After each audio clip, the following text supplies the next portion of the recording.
Kemarin kita sudah belajar pengenalan titrasi ya dan contoh-contoh dari titrasi ya.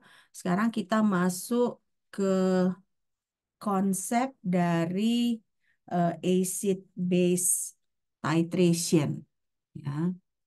Oke, nah ini ada sekedar histori ya. Sebelum 1800 ya kan, yang sering digunakan itu adalah asam sulfat, HCl dan HNO3 sebagai sebagai pada sebagai acidic titrant ya. Titrant, ingat titrant yang di uh, burette ya. Nah, sementara K2CO3 dan Na2CO3 ini digunakan sebagai basic titrant ya. Jadi ini sebelum 1800 ini yang paling sering digunakan ya. Nah, endpoint ini kalian ingat kemarin kan kita sudah belajar membandingkan kalau endpointnya dekat dengan equivalent point, errornya itu negligible, yang artinya errornya itu bisa diabaikan. Tapi kalau dia jauh dari dari equivalent point, nah itu yang menyebabkan terjadinya error pada titrasi. Nah, makanya di sini eh, error endpoint itu dulu sering juga menggunakan litmus sebagai indikator karena ini kan acid base jadi bisa menggunakan litmus. Eh, dan indikatornya ini bisa merah dia dalam asam dalam larutan berasam dan biasanya biru dalam larutan yang basah. Nah, terkadang ini juga yang bisa diperhatikan pada endpoint ini adalah ketika CO2 dihasilkan dalam eh, menetralkan CO3 2 negatif ya, karbonat. Silakan diperhatikan dulu.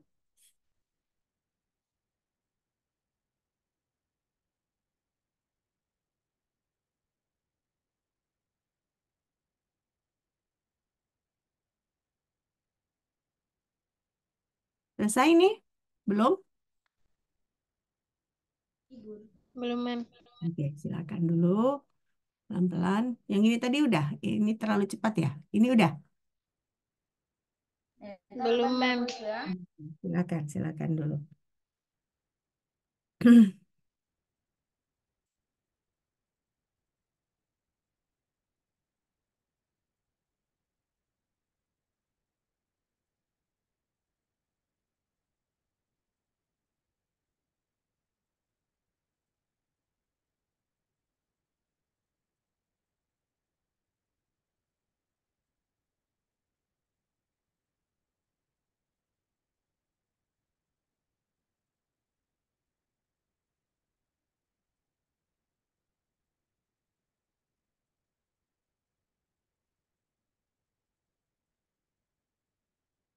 Sudah ini yang ini? Sudah, Mem. Nah, yang ini belum ya?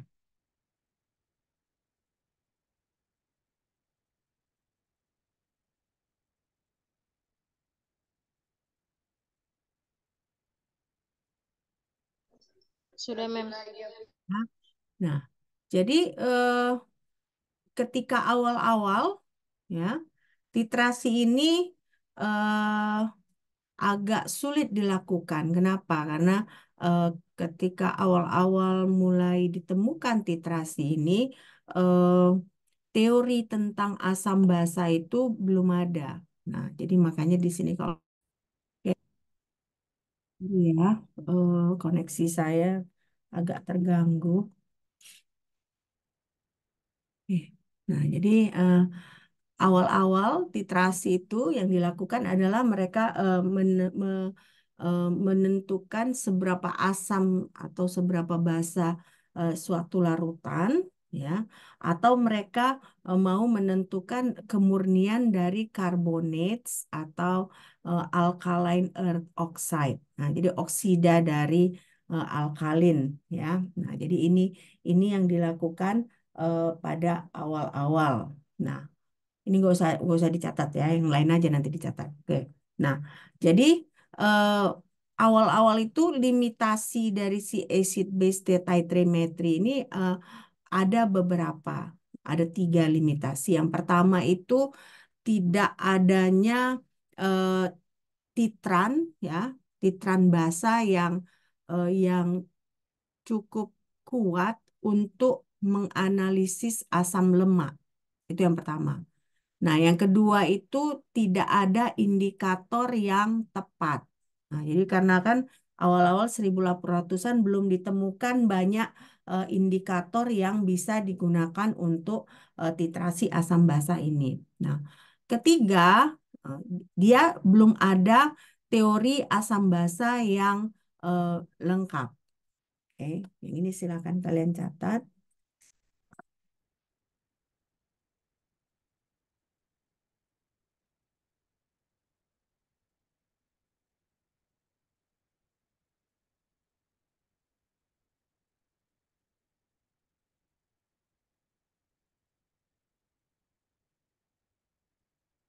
Sudah? Belum, Mem.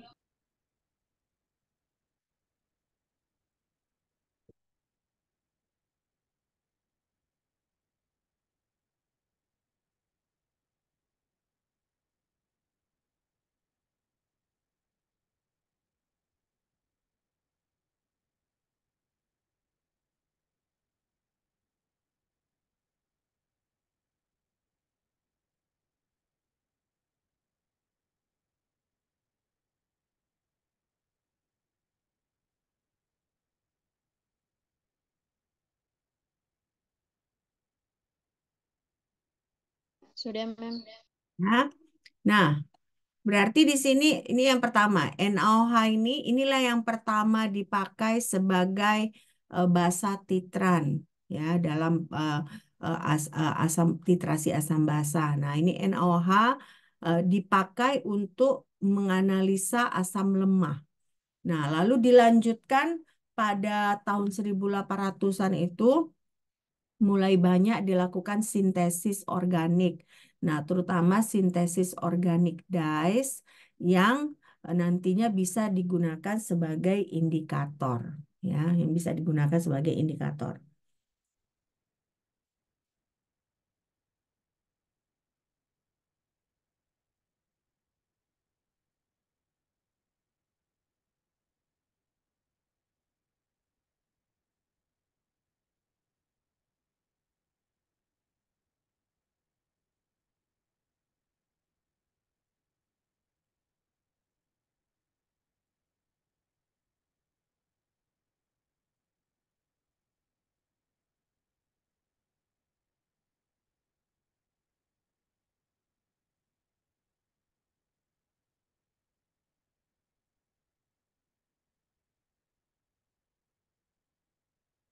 Sudah ini? Belum Oke.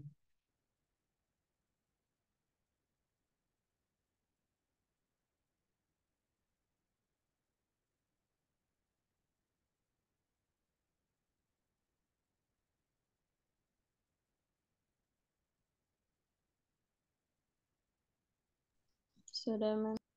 Ya. Oke. Nah, jadi makanya di sini ditambah jadi contoh-contoh indikator itu ada phenolphthalein. Nah, phenolphthalein itu pertama kali disintesis tahun 1871. Ini oleh company yang namanya Bayer. Bayer ini asalnya dari Jerman ya, dari Jerman. Jadi Bayer ini memang terkenal. Sekarang kita di Indonesia pun banyak obat-obatan kita yang produksi dari Bayer ya. Nah, ini dia dari Jerman eh, banyak banyak company banyak chemical-chemical yang hak patennya ada di mereka. Nah, jadi ini salah satu eh, sebenarnya kalau kalau kalian sebagai mahasiswa kimia kerja di company-company kimia ini juga salah satu peluang pekerjaan ya, tentunya selain jadi guru gitu ya. Karena di situ kalian bisa melakukan research development. Jadi company-company seperti ini mereka melakukan penelitian gitu ya, penelitian. Nah, biasanya mahasiswa lulusan-lulusan kimia, tapi biasanya memang yang mereka pakai itu adalah yang sudah S3 gitu atau minimal sudah S2. Jadi mereka banyak menemukan senyawa-senyawa baru ya yang berguna untuk macam-macam, misalnya untuk analisa kimia, untuk obat ya dan macam-macam gitu ya. Misalnya Bayer inilah dia menemukan phenolphthalein.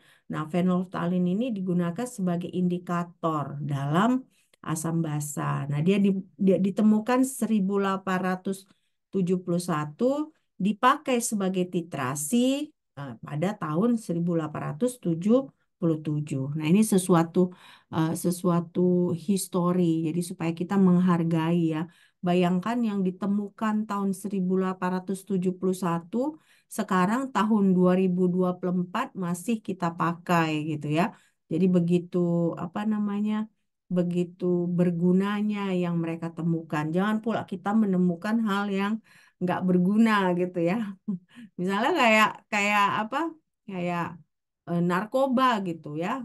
Sabu-sabu itu kan sebenarnya kimia juga kan, tapi sesuatu yang nggak berguna gitu. Jadi maunya kan kita menemukan sesuatu yang berguna ya, seperti phenolphthalein ini yang sampai sekarang pun yang sudah ratusan tahun masih kita pakai ya.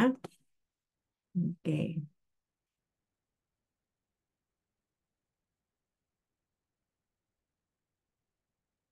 Nah, nanti kasih tahu saya kalau sudah selesai dicatat ya. Sudah, Mem. Nah, ya. Oke, Andini. Oke, nah jadi berarti di sini tadi kan kekurangannya tidak ada bahasa yang tepat, kedua tidak ada indikator yang tepat, ketiga belum adanya teori asam basa yang lengkap gitu ya. Nah, jadi makanya di sini sesudah makin banyak indikator, nah masih ada kekurangan dalam teori reaktivitas asam basa. Nggak kayak sekarang kita kan semuanya tahu tentang asam basa ya, ada asam macam-macam asam basa yang kita ketahui. Nah, jadi zaman dulu tahun 1800-an belum ada teori yang lengkap.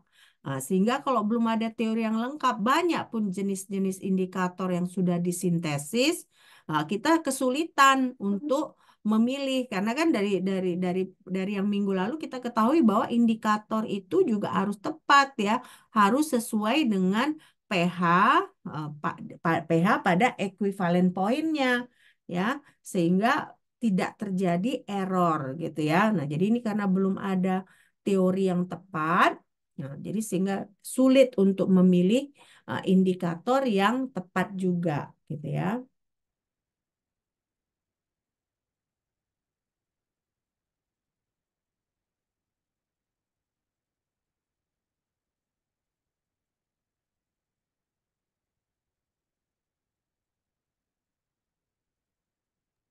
Sudah, Mem. Oke, nah jadi sekarang eh, teori yang kita butuhkan itu adalah teori kesetimbangan, ya kesetimbangan. Nah, jadi teori kesetimbangan ini, kesetimbangan asam basa kita butuhkan untuk eh, analisa asam basa dengan titrasi. Nah, itu dibantu dengan Sorenson. Nah, Sorenson ini orang Swedia ya. Nah, ini kalau kalian lihat kalau ada tanda kayak gini nih dia cerita tandanya dia dari Swedia ya, dari kalau nggak pun Swedia dari daerah Skandinavia ya. Nah, jadi Sorenson ini dia mengembangkan pH tahun 1909.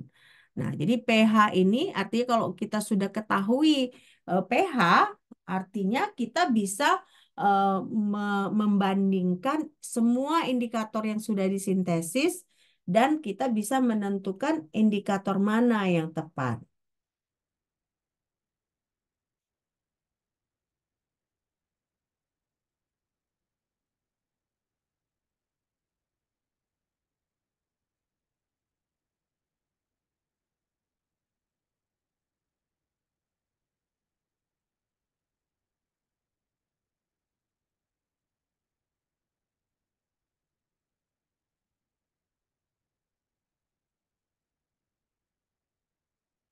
Sudah? Belum, Mem. Oke.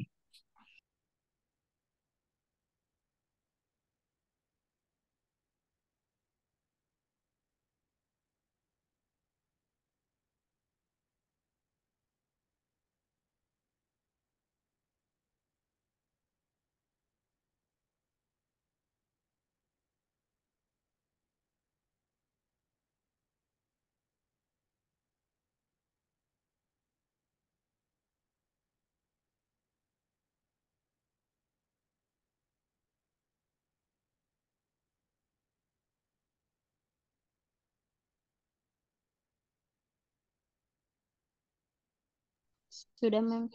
Ya. Nah, jadi ini kan Sorenson eh, pH scale. Ya.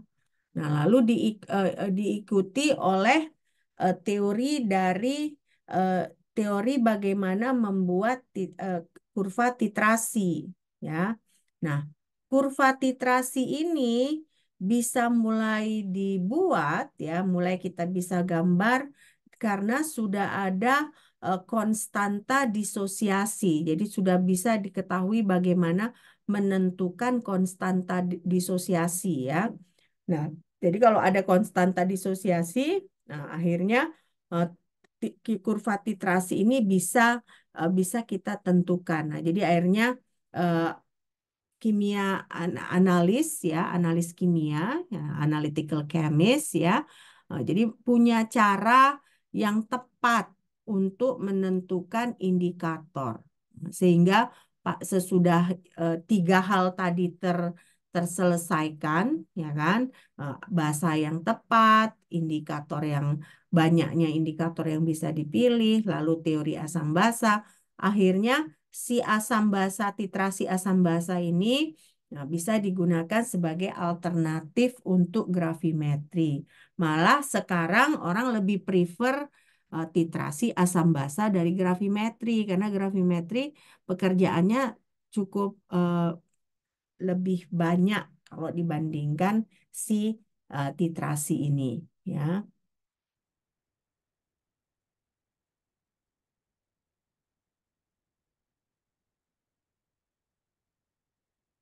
Nah, theoretical titrasi, kurva titrasi ini ditemukan oleh Bejerum, namanya Bejerum. Nah, Bejerum ini sudah menemukan kurva titrasi pada tahun 1914. Nah, jadi beberapa tahun sesudah si ini indikator ditemukan, ya. Indikator kan tadi 1871, ya kan? Lalu kurva titrasi ini tahun 1914. Nah, jadinya jadi lebih lebih sudah lengkap gitu, ya.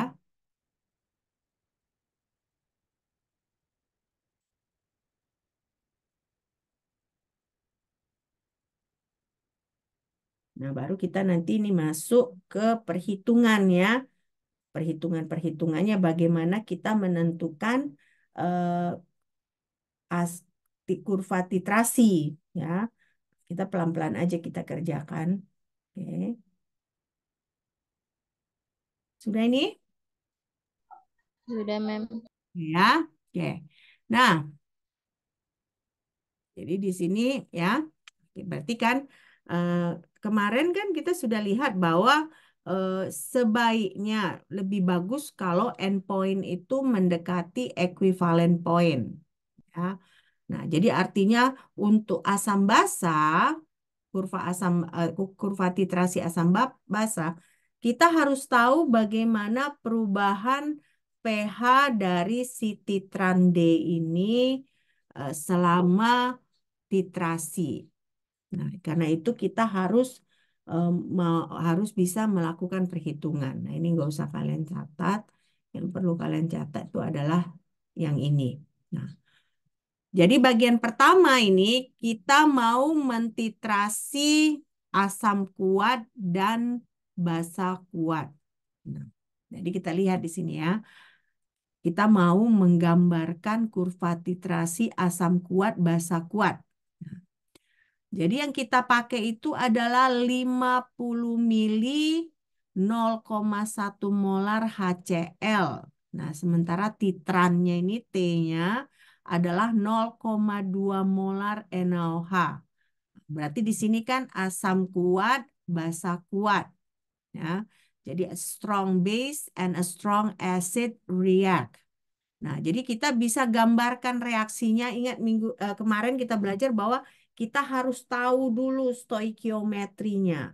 Nah, jadi stoikiometrinya seperti ini, H3O plus tambah OH negatif, ya, menjadi 2H2O, ya. Artinya apa? Ini kan 1:1 kan? Artinya pada ekuivalen poin, mol HCl itu harus sama dengan mol NaOH. Oke, coba kalian catat nih pelan-pelan. Biar kita mulai eh, mempelajari kurva titrasi, ya.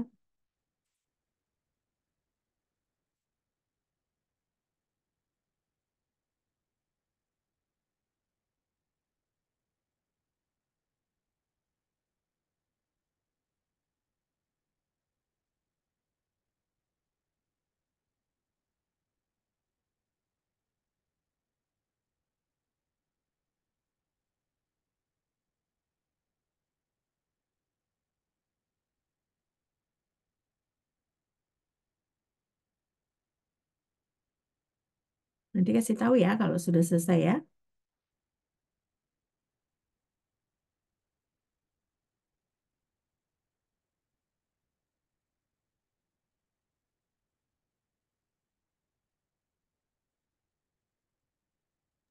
Sudah, Mem. Ya. Nah, ini Belum, Mem, belum. belum. Oke.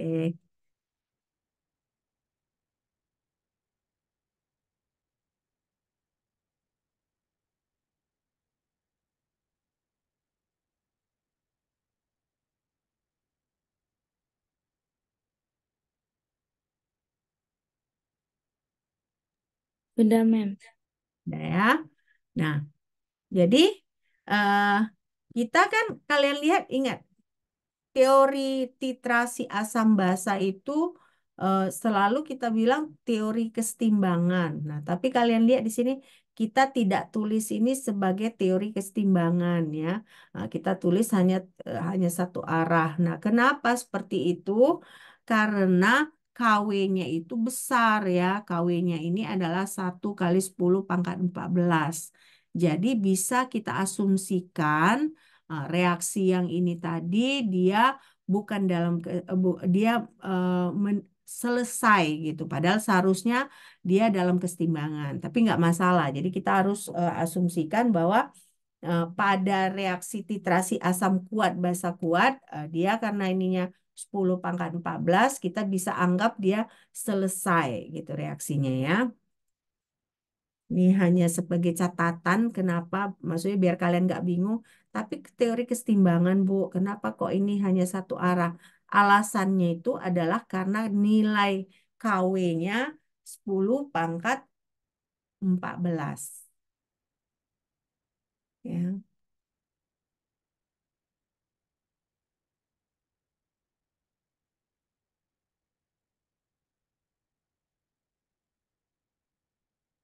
sudah? Belum, Mem.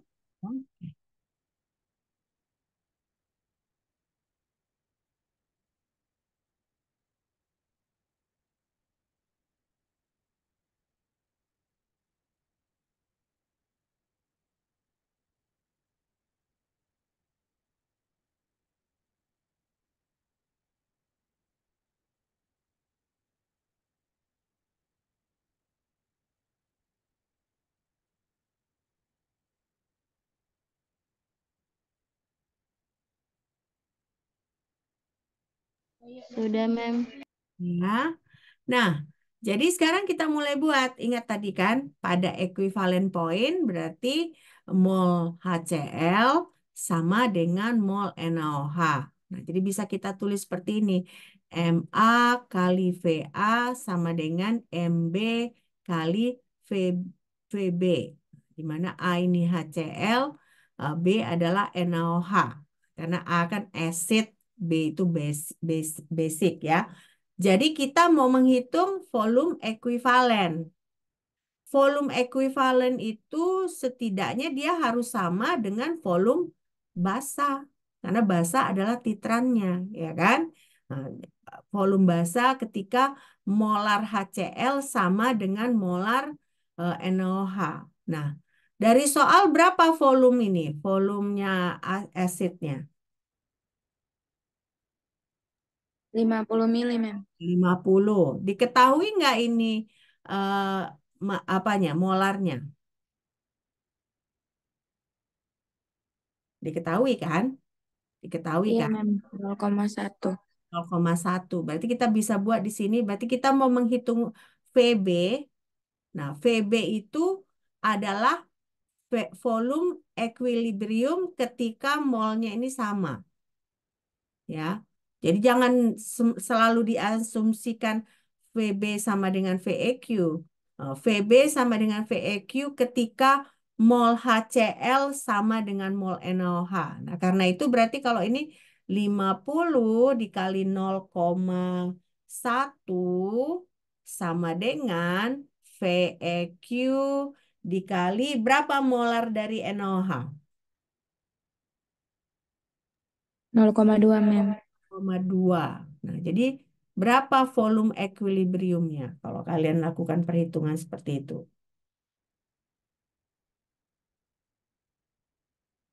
Berapa volume volume equilibriumnya?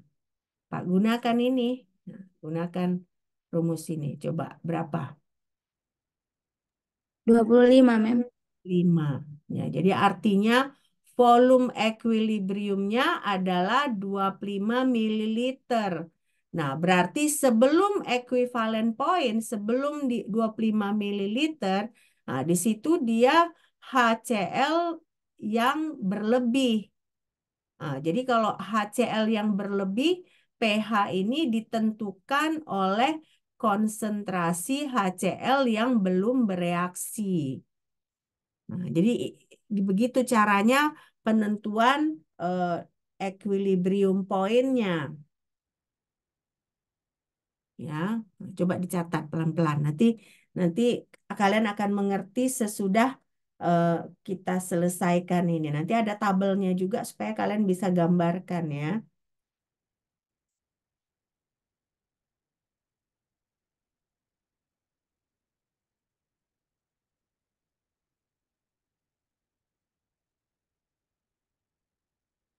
Jadi sebelum equivalent point HCl yang berlebih.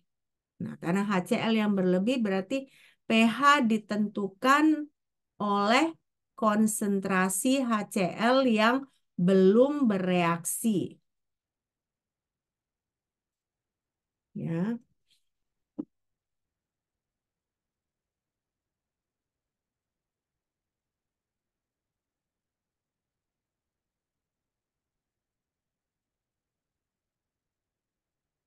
kalian acaranya 9.40 kan? Ya, 9.40 kan yang Mem. acara yang di kampus 9.40 kan? Iya, Mem. Masih sempat lah ya.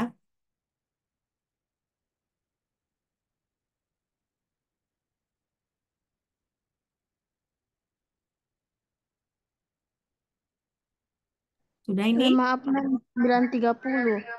9.30. Oke, berarti mungkin entah 8, kalau 8.45 kita kuliah sampai 8.45 bisa kan ya? Bisa ya.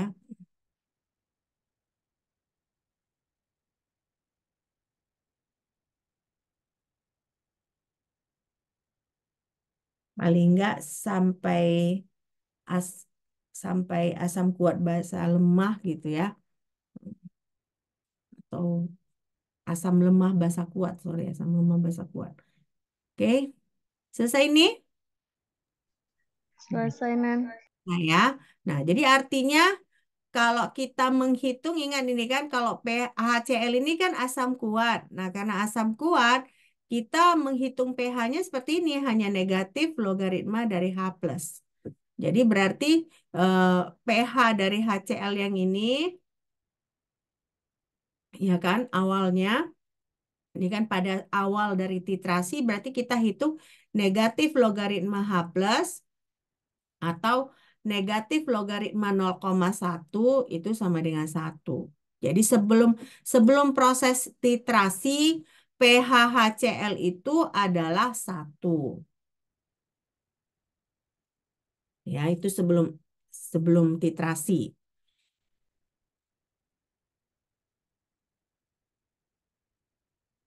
Oke,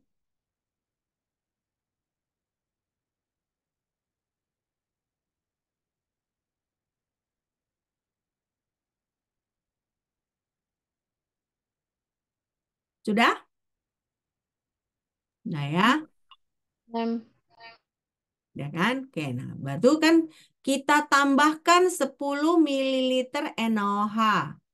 Nah, kalau kita tambahkan 10 mililiter NaOH, berarti kita harus hitung berapa HCl yang belum bereaksi. Nah, itu merupakan pH setelah kita tambahkan 10 mililiter NaOH. Nah, karena itu konsentrasi HCl-nya sama dengan berapa mol HCl awal dikurang mol NaOH yang ditambahkan dibagi dengan total volume. Jadi kita kalikan di sini MAVA berarti kan 50 kali 0,1 dikurang 0,2 dikali 10 mililiter dibagi 60. Nah, jadi hasilnya adalah 0,05. Nah, kalau kita hitung berapa pH 0,05 berarti negatif logaritma 0,05 kita dapat pH-nya 1,3. Jadi kan awalnya sebelum ditambahkan NaOH berarti titik titik nolnya itu ya kan? Titik nolnya berarti sumbu Y-nya itu dimulai dari 1. Nah, tapi setelah kita tambahkan 10 mililiter NaOH dia naik jadi 1,3 ya. Coba kalian catat ini nanti biar akhirnya nanti kita buat tabel gitu kan. Nah, jadi pada NaOH 0 pH 1, NaOH 10 mili pH 1,3. Selanjutnya yang kita hitung adalah berapa pH saat ekuivalen. Bagaimana kita menghitungnya? Karena saat ekuivalen kan mol NaOH sama dengan mol HCl.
Sudah? Sudah, Mem. Oh, Denada belum dia.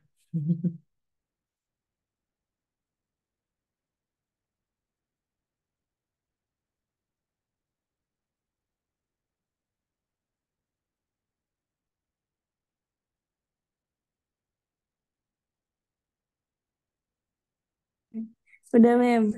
Ya. Nah, lalu di sini berarti equivalent point itu, ya kan, mol HCl sama dengan mol NaOH.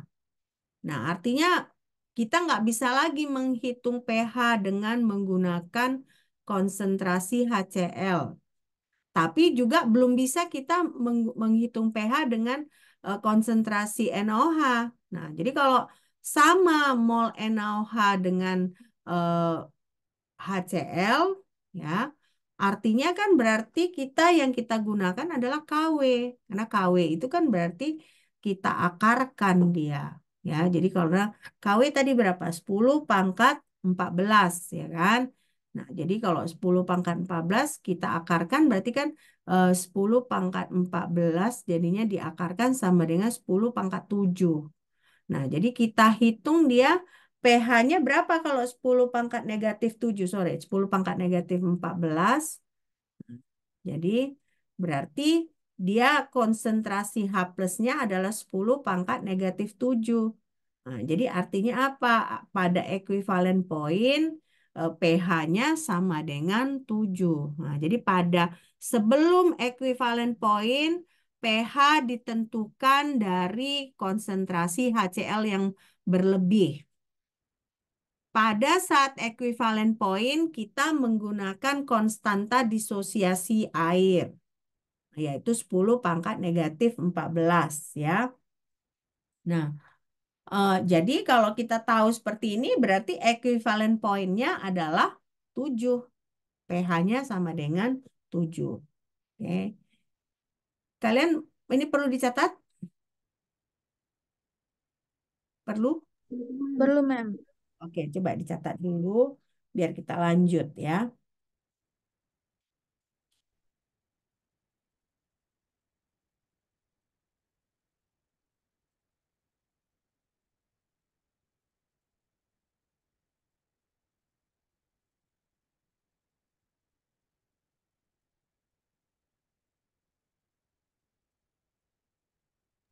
Udah, Mem. Ya, yang ini udah? Belum, Mem. Belum, oke, silakan. Nah, jadi kalau nanti saya minta kalian kerjakan seperti ini di ujian, bisa ya? Sudah mulai ngerti ya? Nah, nanti jadi ada nanti yang soal seperti ini di ujian ya. Saya udah kasih tahu nih, harusnya udah bisa ya. Harusnya kalau udah saya bilang ini yang bakal keluar ya, pelajarilah sampai ngelotok ya.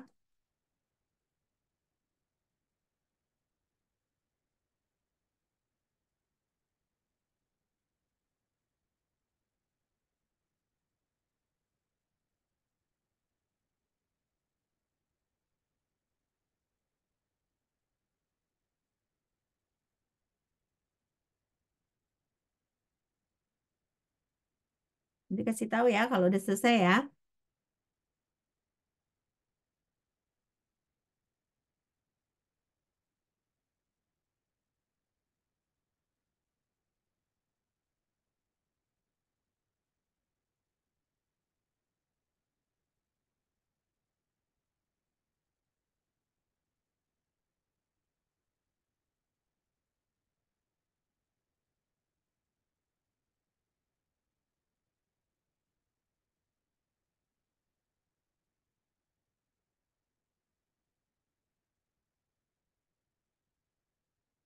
Udah? Mem, maaf, Mem. Mau nanya, Mem. Oh, kenapa? Yang KaH3O plus OH negatif terus sama dengan H3O positif kan acid, Mem. Itu selalu harus acid atau bisa basa? H3O plus ini sebenarnya H plus, jadi acid lah. Kenapa dia jadi H3O plus pangkat 2? Itu yang Andini tanyakan. Iya, Mem. Karena kan pada equivalent point konsentrasi asam sama dengan konsentrasi basa. Jadi konsentrasi H3O plus sama dengan konsentrasi OH negatif. Jadi kalau seperti ini kan bisa kita ubah jadi H3O plus pangkat 2. Nah, makanya di sini H3O plus pangkat 2. Ini khusus keadaan seperti ini hanya pada equivalent point. Kalau pada keadaan lain enggak ya. Nah, jadi khusus pada equivalent point. Itu yang Andini tanyakan? Iya, Mem. Makasih ya, Mem. Oke, oke. Ya, lebih bagus gitu ya, diyakinkan kalau kita nggak jelas gitu ya. Selesai nih? Selesai, Mem. Selesai ya. Nah, berarti sekarang kita bagaimana kalau dia sudah lewat equivalent poinnya? Nah, untuk ketika sudah lewat equivalent point, berarti yang dominan adalah NaOH. Nah, berarti pH itu ditentukan berdasarkan konsentrasi dari NaOH yang berlebih, ya.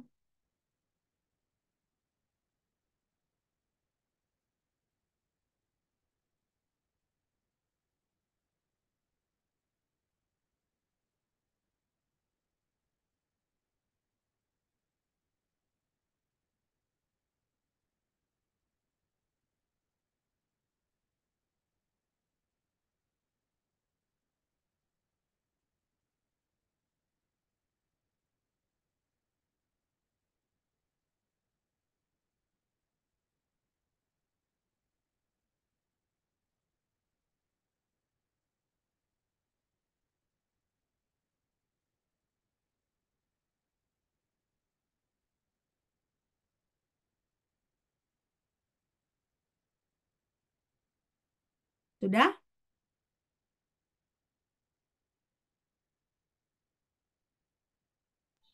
Udah, Udah, Mem. Mem. Ya. Nah, jadi berarti cara menentukannya jadi kebalikannya ya, kebalikan yang tadi. Jadi konsentrasi OH negatif sama dengan mol NaOH yang ditambahkan dikurang mol HCl awal dibagi total volume atau MbVb dikurang MaVa dibagi Va tambah Vb. Nah, ini kita kalau dia lewat equivalent point kan berarti volume yang ditambahkan itu adalah 30 mililiter. Karena kan pada saat equivalent point ya kan volumenya berapa tadi? Volume equivalent. Berapa volume equivalent tadi? 10, Mem. Enggak, volume equivalent 50. dua 50 puluh ya, Mem? lima, 25. Oh, harus kalian ingat, perhatikan lagi catatan kalian. Maksudnya kak, coba kalian tandai, kalian garis atau bagaimana. Ini yang 10 ini kan sebelum equivalent point, ya kan? Nah, pada saat equivalent point, volumenya adalah ini tadi 25 mililiter. VEQ ini adalah volume pada saat equivalent point. Nah, coba nanti ditandai gitu, ya, biar kalian tahu, oke? Nah, ini eh, pada sebelum adanya reaksi pH si HCl 1 udah tentu. Lalu kita tentukan kalau kita berarti kalau sebelum equivalent point karena volume equivalent adalah 25 mililiter, berarti ketika kita menambahkan eh, volume yang lebih kecil dari 25 mililiter, nah, yaitu 10 mililiter. Nah, dapat 1,3. Nah, pada saat equivalent point, ya kan, pH-nya itu ada 7, sama dengan 7. Kita nggak perlu volume di sini, karena kita pakai konstanta disosiasi dari air. Nah, lewat dari equivalent point artinya harus lebih besar dari 25 mililiter. Makanya kita buat di sini 30 mililiter. Jadi yang kita hitung itu adalah konsentrasi OH dulu. Jadi konsentrasi OH sama dengan 0,2 molar kali 30 dikurang 0,1 kali 50. Ini kan awalnya HCl kan, dibagi 80 dapatnya 0,0125.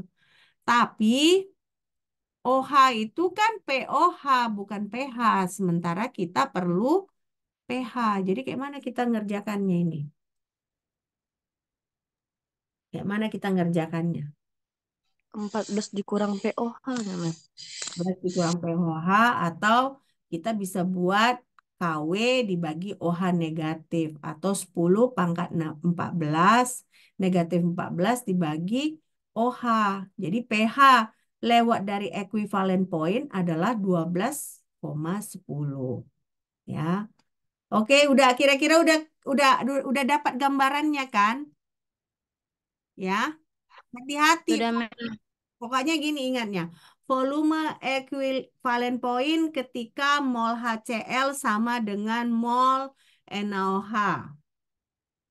sebelum equivalent point artinya volume NaOH yang ditambahkan lebih kecil dari volume equivalent point. Nah, lewat equivalent point artinya volume NaOH lebih besar dari volume equivalent point. Ya. Oke?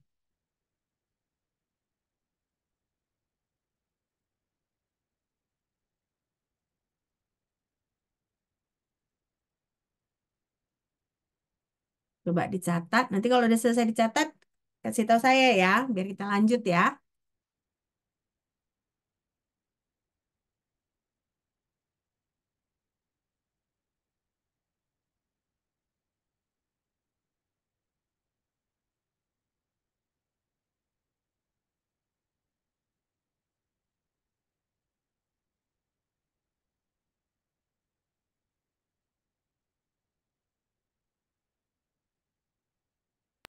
Udah, Mem. Nah, ya. Nah, jadi di sini ini kan konsentrasi OH negatif. Nah, yang kita perlukan itu adalah konsentrasi H plusnya. Jadi caranya KW dibagi OH negatif. Nah, atau di sini kita dapat 8 kali 10 pangkat negatif 13 ya. Nah, jadi berarti negatif logaritma 8 kali 10 pangkat negatif 13 adalah 12,10. Makanya nanti kalian ujian jangan lupa kalian bawa kalkulator yang saintifik ya. Nah, karena untuk mengkonstruk kurva titrasi kalian perlu hitungan-hitungan logaritma. Oke.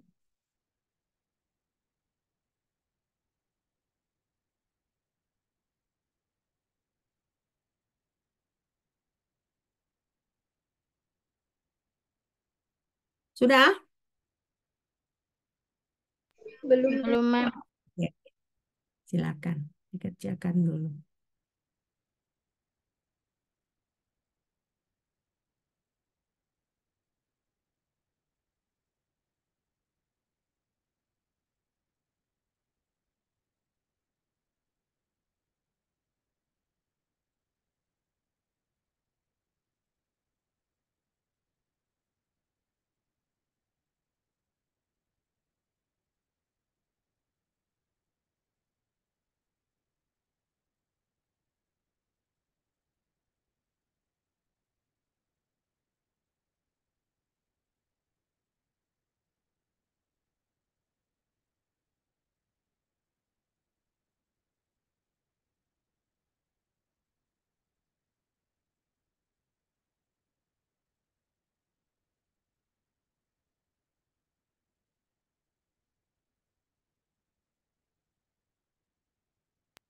Udah, Mem. Ya? Nah, oke. Nah, jadi yang data-data tadi kita bisa plot dalam tabel. Jadi kita lihat di sini. Kalau pada 0 kan 0 NaOH dia pH-nya 1. Nah, kita hitung misalnya tambah 5 ini kan bisa kita hitung kan pakai pakai yang sebelum equivalent point tadi itu 1,14. 10 1,3 dan seterusnya sampai 25. Nah, 25 ini adalah equivalent point. Jadi dia 7. Nah, lewat equivalent point kita bisa hitung juga jadinya 11,42, nah, 11,89, 12,10. Ya, coba kalian screenshot aja ini karena nggak akan mungkin kalian catat kan. Nah, udah di screenshot Sudah, Mem. ya. Nah, jadi akhirnya kalau kita gambar dia jadi kayak gini. Nah, jadi data-data yang ini yang titik-titik yang merah ini sesuai dengan yang ini. Jadi kalau kita lihat ya, pada volume dia pada 0 dia 1. Ini 1. Tambahkan 5 dia 1, berapa naik. Nah, 10 dia 1,03 ya. 1,3. Nah, seterusnya gitu. Ini pada saat ekuivalen adalah 7. Nah, lewat ekuivalen juga seperti ini. Nah, jadi inilah caranya kita menggambarkan kurva titrasi asam basa. ya. Jadi kita plot yang ini. Oke, udah jelas belum? Nih coba kalian kalian screenshot ya. Nanti latihan di rumah, cara kalian gambar gini ya, kalian latihan. Oke, kita lanjut. Mem, kalau ujian eh, yang di tabel itu sebanyak itu, Mem. Iyalah, supaya kalian bisa gambar. Hmm. Makanya kalian latihan untuk menghitungnya. Ya soalnya pun kan nggak saya buat banyak-banyak kan, paling 5 soal kan. Jadi saya rasa ada kesempatan kalian mengerjakannya ya. Oke, jangan keder dulu lah. Lah, daripada saya nggak kasih tahu kan, mending saya kasih tahu. Cuman sekarang artinya kalian harus melancarkan cara menghitungnya, bener nggak? Ya kan? Nah, berarti kalau misalnya kalian apa, nanti bisa juga kalian bawa kertas apa itu namanya, yang buat gambar grafik itu, ya kan? Milimeter. Meter ya apa? Kata kalau, tapi kalau misalnya nggak kalian bawa pun nggak apa-apa. Yang penting kalian bisa sketsa dia seperti ini, ya. Kalaupun misalnya kalian mau pilih ini kan dia memang banyak kali kan. Ada banyak. Kalian bisa juga pilih poin-poinnya. eh, jadi kalian seperti kayak kalian sketsa dia jadinya, ya. Bisa juga seperti itu. Jadi misalnya kalian pilih sebelum equivalen poin 3 poin aja. Nah, sesudah equivalen poin 3 poin. Jadi setidaknya kalian bisa sketsa gitu ya. Kalau ini kan dia memang rapi kali kan. Nah, di ujian semakin banyak poinnya makin bagus. Tapi kalau misalnya seperti saya bilang, kalian pilih 3 di sini, 3 di sini. Nah ini juga kalian tentukan, itu pun dah sufficient ya. Sufficient. Oke? Udah? Kita lanjut ya. Iya, Mem. Ya. Semangat nggak? Saya aja semangat. Masa kalian nggak semangat masih muda? Bentar ya. Saya ini kan dulu saya. Nah, menurut kalian, kalian perlu nggak latihan sekarang untuk asam kuat basa kuat? Atau kita lanjutkan ke asam lemah basa kuat? Kita lanjutkan ke asam lemah basa kuat aja ya. Latihannya nggak usah ya. Karena kita constraint oleh waktu. Kita hanya punya 15 menit lagi kan? Ya, gitu kita buat ya. Iya, Kira- Mem. Kira-kira udah ngerti kan asam kuat basa kuat ini kan? Nggak perlu latihan di kelas kan? Maksudnya nggak perlu latihan kita di Zoom kan? Nggak perlu kan? Oke, kita kita lanjutkan ke eh bentar ya, karena kita constraint oleh waktu ya.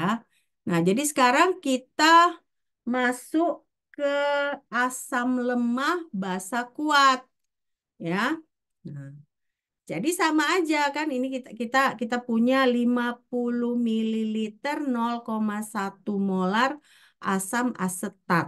Nah, CH3COH itu kan asam asam lemah ya. Nah, NaOH-nya sama, kita punya 0,2 molar NaOH. Nah, selalu tahap pertama kalian tentukan berapa volume NaOH yang dibutuhkan untuk mencapai ekuivalen poin. Berarti artinya mol CH3COH sama dengan mol NaOH. Ya. Nah, jadi berapa di sini kira-kira? Berapa volume ekuivalen poinnya? Coba kalian hitung. Berarti kan yang kalian hitung adalah volume NaOH ketika mol CH3COH sama dengan mol NaOH. Coba kalian hitung.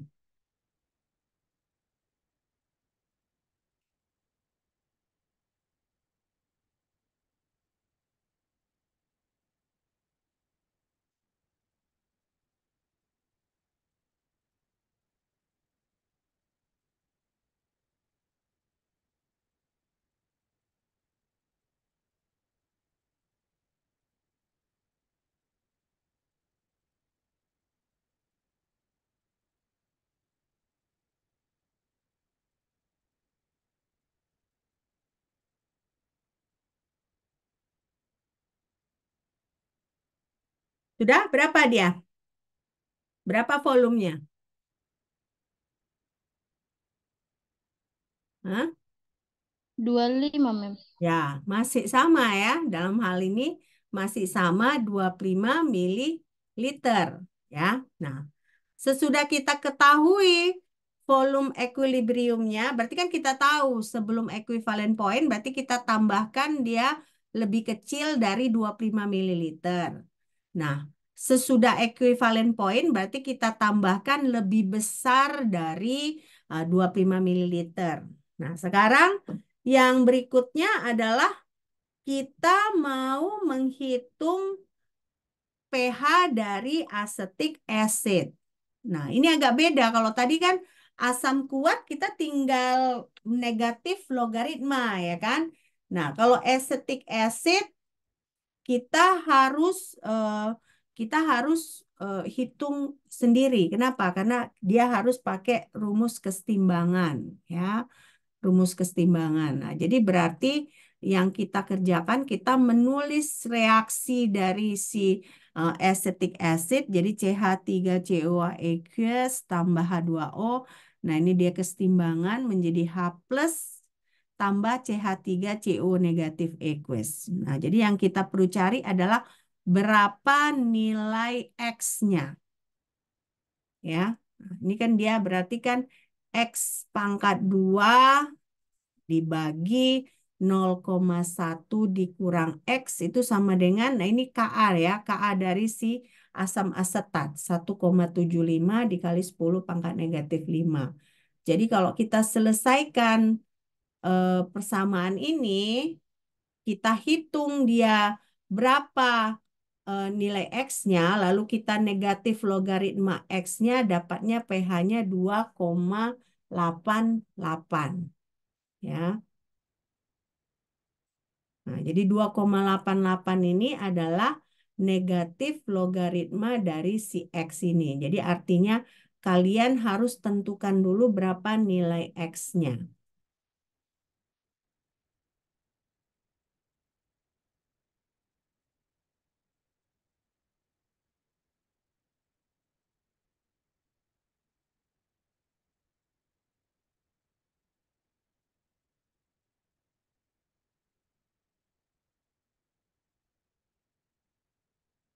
Sudah? Belum ya? Agak lewat-lewat dikit nggak apa-apa ya sampai kita selesaikan ini ya.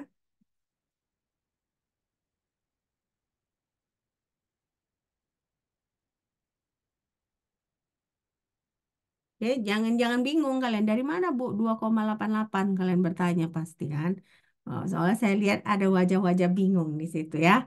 Artinya di sini berarti kan kita udah setup ini kan X kuadrat dibagi 0,1 dikurang X ya sama dengan 1,75 kali 10 pangkat negatif 5. Nah, jadi kita harus selesaikan X ini. Nah, lalu nilai X itu kita negatif logaritmakan. Nah, itulah dia 2,88. Nah, dari mana ini X kuadrat dibagi 0,1 X? Kalian harus buat tabel APK ya. Nah, artinya kan ini si CH3COH itu dia 0,1 awalnya. Ya kan? Sementara yang ini H3O plus CH3CO negatif ini adalah 00. Nah, tapi pada saat kesetimbangan ya kan, si CH3COH itu adalah 0,1 dikurang X. Nah, si H plusnya ini adalah X dan X. Nah, jadi berarti artinya konstantanya ini adalah sama dengan produk dibagi reaktan. Nah, artinya berarti kalau produknya ada dua kan, H3O plus dengan CH3CO negatif. Jadi artinya X dikali X dibagi 0,1 dikurang X. Nah, ini yang kita pelajari juga di kinetika dan kesetimbangan ya. Nah, jadi ada kan tabel APK kalian pelajari awal perubahan kesetimbangan. Nah, ini jadi berarti hasil dari tabel APK. Oke. Selesai nih? Udah ya? Nah, lalu berarti kalau kita mau tambahkan NaOH, yang terjadi itu adalah konjugasi basa, conjugate base, ya.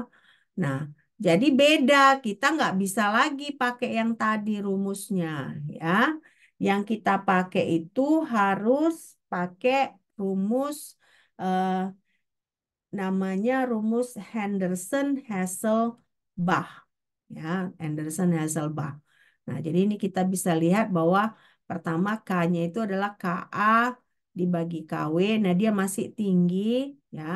Makanya ini kita nggak buat equilibrium. Kenapa? Karena kita bisa asumsikan dia selesai. Coba kalian catat nih biar kita lanjutkan lagi.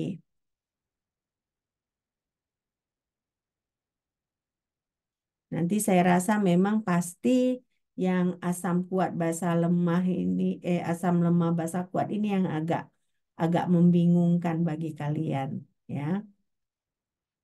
Pasti yang ini.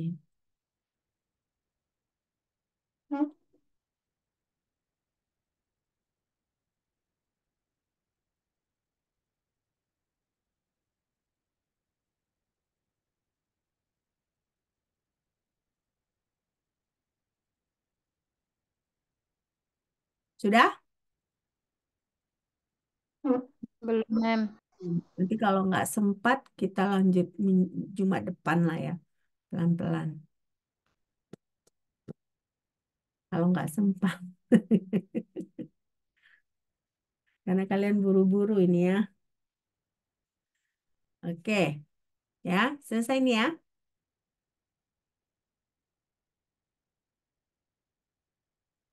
Dah, saya rasa sudah selesai ya. Nah, berarti nanti kan pH yang kalian pakai itu hitungannya adalah pH sama dengan pKa ditambah logaritma konsentrasi dari conjugate base. Nah, conjugate base itu adalah CH3CO negatif dibagi konsentrasi dari asam lemahnya. Ya, ini kita bisa sebut dia sebagai buffer. Jadi ingat, asam lemahnya itu lambangnya Ha, conjugate weight base-nya adalah A negatif, ya. Nah, jadi perhitungan pH-nya adalah pH sama dengan pKa ditambah logaritma A negatif dibagi Ha. Nah, inilah persamaan dari Henderson-Hasselbalch,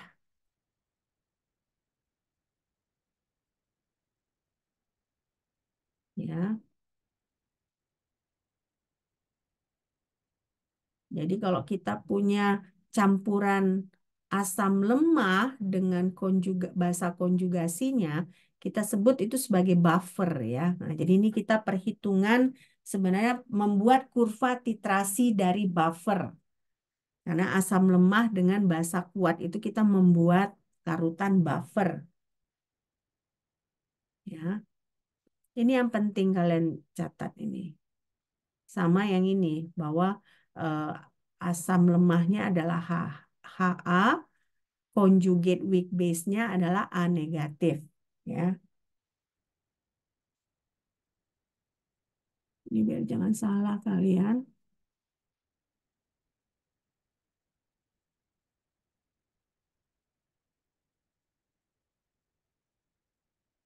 Oke,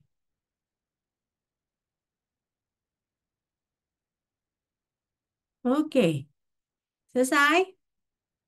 Biar kita lanjut. Agak-agak terlambat 3 menit, nggak apa-apa ya. Paling nggak kita selesaikan ini dulu, ya. Biar kita minggu depan bisa lanjut ke titrasi redox, ya. Rumah kalian jauh dari kampus, semua. Oke, selesai nih. Selesai ya. Oke, nah jadi berarti pertama tetap juga kita harus hitung berapa konsentrasi CH3COH karena sebelum equivalent point CH3COH-nya berlebih ya. Jadi kita harus tahu dulu berapa konsentrasinya dengan memakai MA/VA dikurang MB/VB dibagi VA tambah VB ya. Oke. Ini Coba dicatat dulu.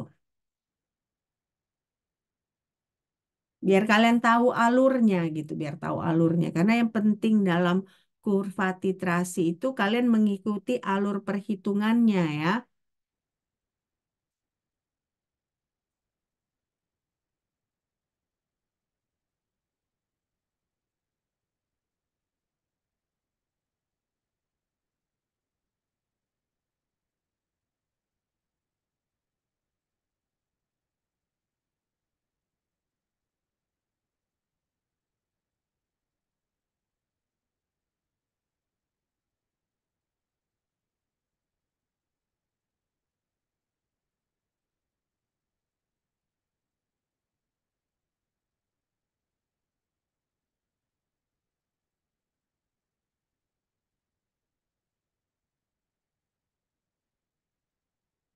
Oke, selesai nih ya.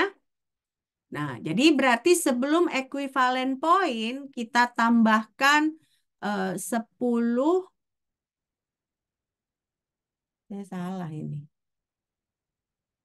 Bentar ya. Coba nih.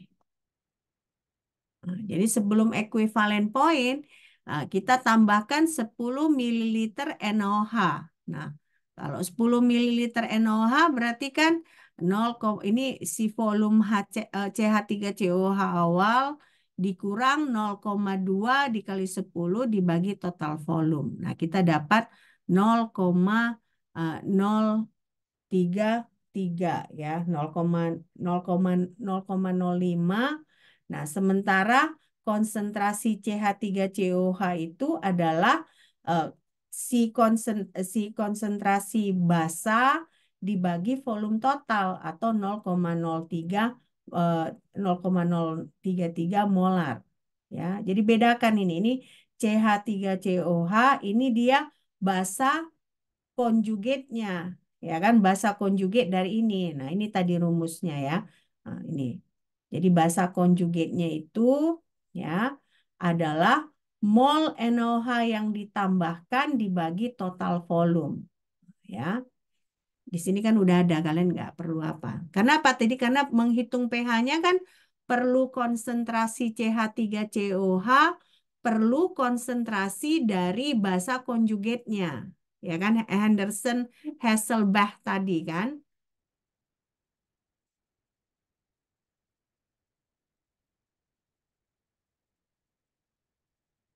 Kayaknya nanti sampai sampai di sini dulu lah ya, sampai yang perhitungan pH ini udah gitu kita lanjutkan Jumat lah ya. Saya nggak tenang karena kalian buru-buru, saya juga nggak tenang, oke?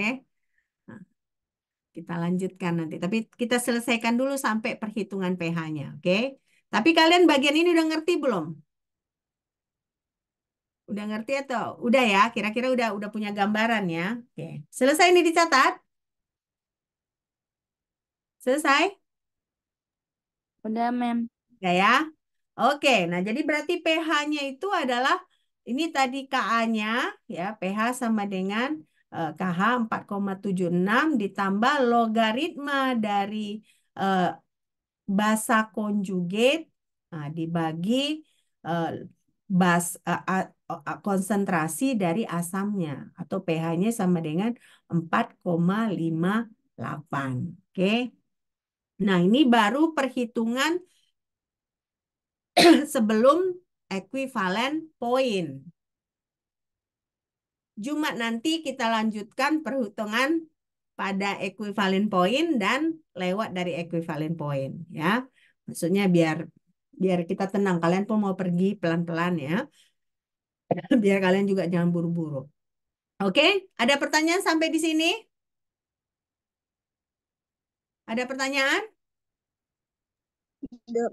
Tidak. Oke, kalau begitu kita lanjutkan Jumat depan ya. eh, Menyelesaikan yang ini ya, sama kita lanjutkan dengan titrasi redox ya. Oke? Oke, sampai jumpa minggu depan. Have a nice weekend. Bye.